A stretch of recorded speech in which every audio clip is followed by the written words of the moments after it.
Bonjour.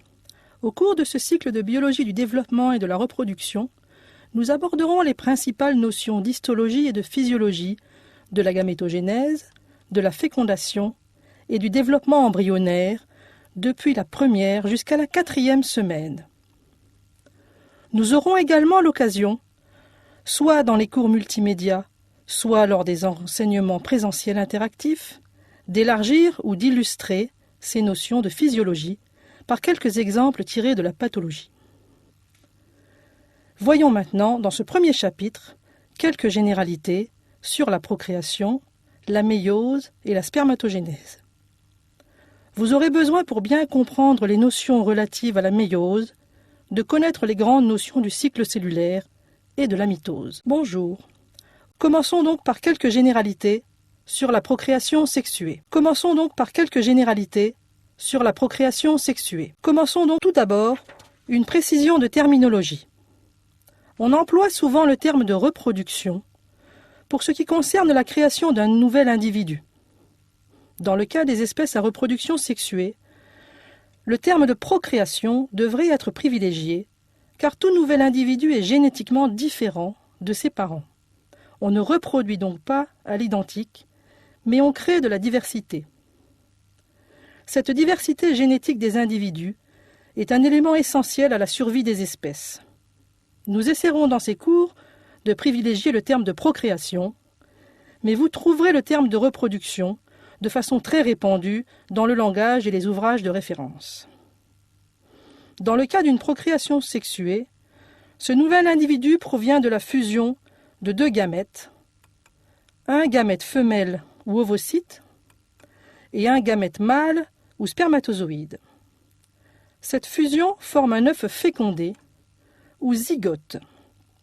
Cet œuf fécondé va se diviser ensuite par mitose, puis va subir de nombreux processus de différenciation cellulaire au cours de la vie embryonnaire, puis de la vie fœtale, puis de la vie postnatale, pour aboutir à un individu lui-même capable de procréer. La procréation sexuée permet donc aux espèces de se perpétuer en présentant l'immense avantage de créer une grande diversité génétique, puisque chaque individu est génétiquement différent l'un de l'autre. Tout d'abord, une précision de terminologie. On dénomme gamètes les cellules capables, après fusion, de former un embryon. Ces cellules sont issues des gonades et constituent la forme la plus différenciée de la lignée germinale. Ces gamètes doivent remplir 3 conditions. On dénomme gamètes les cellules capables, après fusion, de former un embryon. Ces cellules sont issues des gonades et constituent la forme la plus différenciée de la lignée germinale. Ces gamètes doivent remplir 3 conditions. On dénomme gamètes les cellules capables, après fusion, de former un embryon. Ces cellules sont issues des gonades et constituent la forme la plus différenciée de la lignée germinale.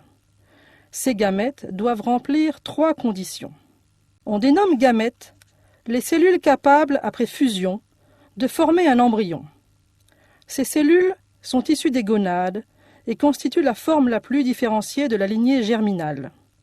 Ces gamètes doivent remplir 3 conditions. On dénomme gamètes les cellules capables, après fusion, de former un embryon. Ces cellules sont issues des gonades et constituent la forme la plus différenciée de la lignée germinale. Ces gamètes doivent remplir 3 conditions. On dénomme gamètes les cellules capables, après fusion, de former un embryon. Ces cellules sont issues des gonades et constituent la forme la plus différenciée de la lignée germinale. Toutes les cellules de l'organisme contiennent de l'ADN qui s'organise en chromosomes lors des divisions cellulaires. Vous avez sur la photo l'illustration de ces chromosomes tels qu'on peut les voir lorsqu'on fait un karyotype sur des cellules en division. Toutes les cellules de l'organisme contiennent de l'ADN qui s'organise en chromosomes lors des divisions cellulaires. Vous avez sur la photo l'illustration de ces chromosomes tels qu'on peut les voir lorsqu'on fait un karyotype sur des cellules en division. Toutes les cellules de l'organisme contiennent de l'ADN